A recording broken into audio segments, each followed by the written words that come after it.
Hello everyone, Clack of the Geek here. Welcome back to another Big Finish review. Today we're continuing doing the main range stuff. We're going to be looking at the second one, Phantasmagoria. Now, I know a lot of people who watch this stuff will be aware of Big Finish. If you're watching these Big Finish reviews, you'll be aware of what it is. But just for those who don't, the Big Finish started off with Doctor Who stuff by doing a series called the Monthly Range, where every month they'd release a new audio with either the 5th, 6th or 7th Doctor, and it started with the Signs of Time, which we looked at last time, but this is the second one that they released in that range with the 5th Doctor, called Phantasmagoria, written by Mark Gatiss. So, let's have a review of this one. Let's just have a talk about it and just see what I think of it. So let's go. This story's premise is it's set in London in 1702, so the sort of Georgian era. There's like highwaymen, gamblers, clubs, that kind of stuff, and there's people going missing, and it appears to be kind of ghostly activity, or so it seems, before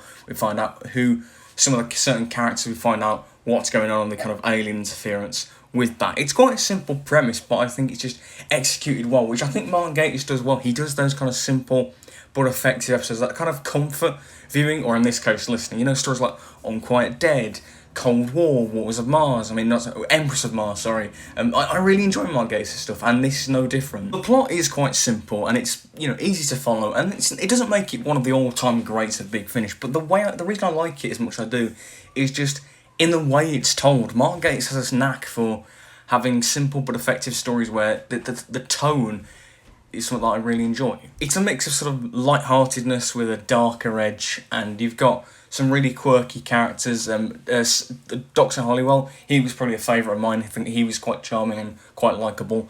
And you had the main kind of villain, Sir Nicholas Valentine, who's this like gambler, or so it seems, and then there's a twist later on of who he really is.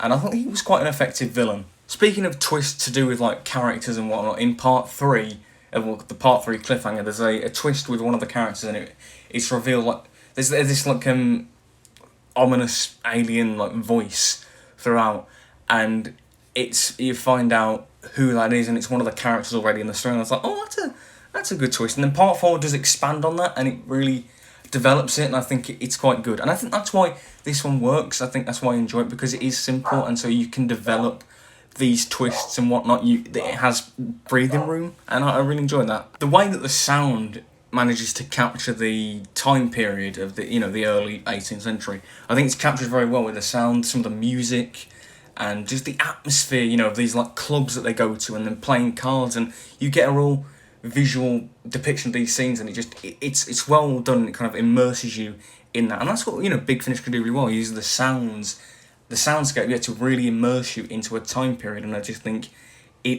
that's really cool. Yeah, I do really enjoy the bits when the characters are just playing cards. I don't know, I just like cards, like that kind of stuff. So I really enjoyed those scenes. And the Doctor, he gets involved. He has an ace of heart, and I just thought, oh, it's Doctor Who doing Casino Royale. I don't know. I just enjoyed that stuff. But yeah, speaking of the Doctor and the TARDIS team, I haven't really talked about that. But yeah, this is a Peter Davison audio, and it's with the 5th Doctor and Turlough, played by Mark Strickson. And okay, let's start with the Doctor. So I've said in the past that Davison audio is in the signs. I said that his audios just don't really do it for me, and that his Doctor doesn't really do it for me on audio, just because Davison is obviously he was a younger Doctor when he was cast, he was 29, and he was a more physical Doctor, did a lot of the running about and whatnot, and on audio it's not as good, like he doesn't really capture that, and he often sounds a bit bored. But here, I think the kind of dry wit of his Doctor does come through. I think when he's talking to Turlough in part 1 about cricket, and there's some quite funny interaction. I think Davison, he's not amazing in this, but I think it's probably his best one that I've seen of his audios. And Turlough as well as a companion. Turlough is not a companion I don't care about his character in the show. I really don't. Like, I just feel so little towards him. But here, I quite enjoyed him, honestly. I thought he was quite enjoyable here.